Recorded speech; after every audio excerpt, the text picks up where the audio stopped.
Merrin loved the sea. She loved the sound of the waves calling to her through her window. She dreamt every night of the mysteries that lay beneath. Her father was a fisherman. Each day he went out to sea, and each night Merrin waited at the rocky cliff edge, holding up a candle to guide him safely home. The two of them were poor. Their roof was leaky, and they sometimes went hungry. But as long as they had each other, Merrin knew they would be okay. At night, her father sang her songs about his great adventures. He sang of giant leviathan serpents, haunted caves, and a lost city of gold beneath the sea. Merrin knew the stories weren't real, but she loved to listen to them. She drifted off to sleep, imagining the wonders of the world below. And her life continued that way, simply and happily, until one night, her father didn't return. Merrin held up her candle at the cliff's edge all through the night, staring out at the empty sea. She shivered in the cold wind as she watched for him all the next day. Her eyes welled with tears as night fell again and there was still no sign of her father.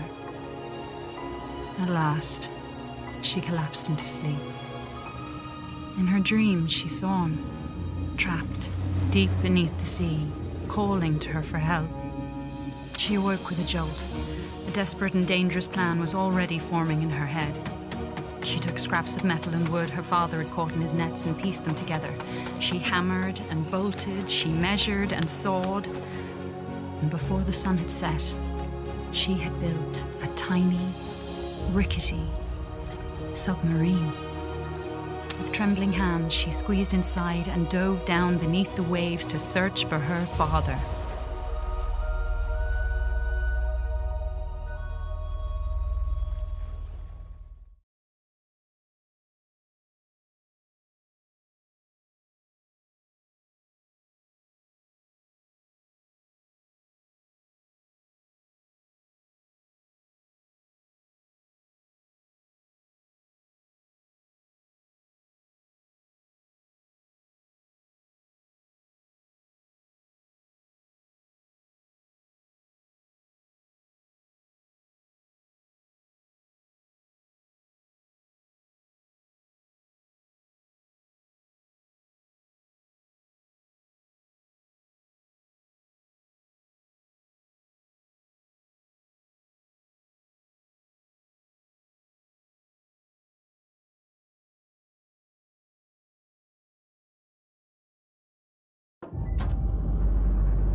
Beneath the waves shimmered with mystery. Glow-kelp bulbs lit up around her as she passed by.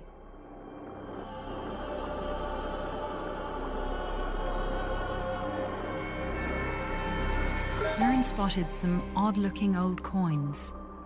Maybe her father would know where they were from.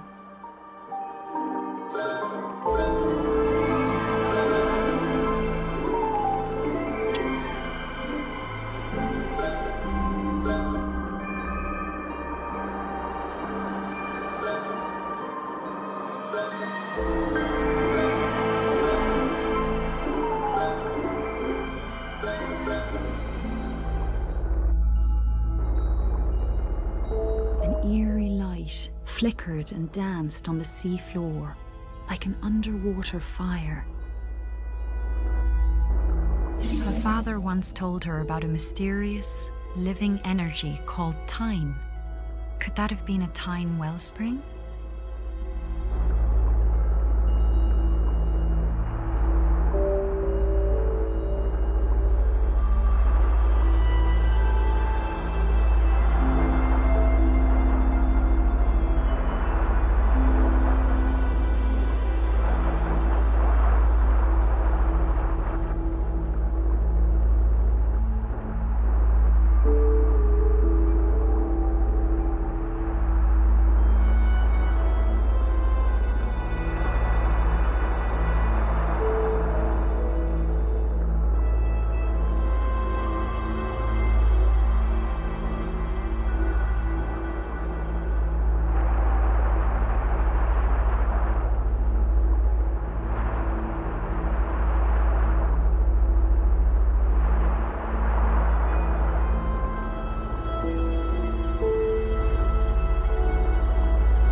A seahorse, made of clockwork gears, darted out of the way as Merrin approached.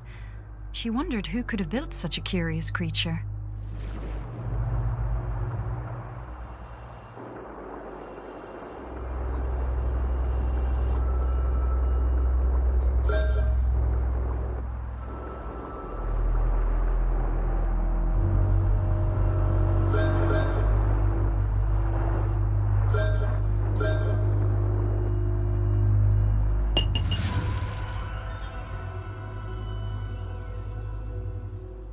Merrin approached a glowing scrap of metal and pulled it inside.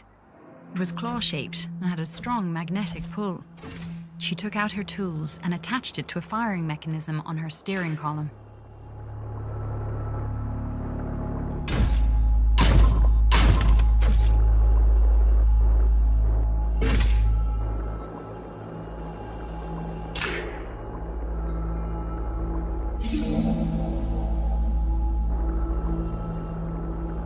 Merrin spotted shock nettles ahead of her. She had to be cautious, as the hostile creatures would attack her on sight.